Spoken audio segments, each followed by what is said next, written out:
ఖమ్మంలో వైఎస్ఆర్సీపీ కార్యకర్తలను పోలీసులు అరెస్ట్ చేసి జైలుకు పంపడంపై తీవ్ర ఆగ్రహం వ్యక్తం చేశారు వైఎస్ఆర్ జిల్లా వైఎస్ఆర్సీపీ ఉపాధ్యక్షుడు శశికాంత్ రెడ్డి.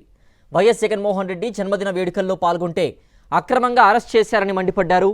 ఏపీలోనే కాకుండా తెలంగాణలోనూ రెడ్ బుక్ రాజ్యాంగం అమలు చేస్తున్నారని ఫైర్ అయ్యారు. జైల్లో ఉన్న వైఎస్ఆర్సీపీ కార్యకర్తలను పరామర్శించేందుకు ఖమ్మం వెళ్లారు.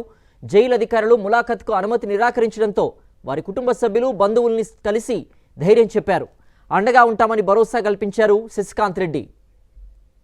ఈరోజు కూటమి ప్రభుత్వం మన ఆంధ్రప్రదేశ్లోనే కాకుండా పక్క రాష్ట్రాలలో కూడా వాళ్ళ రెడ్ బుక్ రాజ్యాంగాన్ని వాళ్ళు అమలు చేసే పరిస్థితి మనం చూస్తూ ఉన్నాం. ఈరోజు అకారణంగా వీళ్ళ మీద అనవసరమైన కేసులు, అంటే నిజంగా ఎందుకు పనికిరాని కేసులు పెట్టి భయభ్రాంతులకు గురి చేసి ఈ కార్యకర్తలు కానీ అభిమానులు కానీ రోడ్డు మీదకి రాకుండా ఉండడం కోసం, అంటే వాళ్ళను భయభ్రాంతులకు గురి చేస్తే వాళ్ళు బయటికి రారు. జగన్మోహన్ రెడ్డి గారి యొక్క మీద ఉన్నట్టు అభిమానాన్ని వాళ్ళు ఏదో చంపేయాలనే ప్రయత్నం మీరు చేస్తూ ఉన్నారు.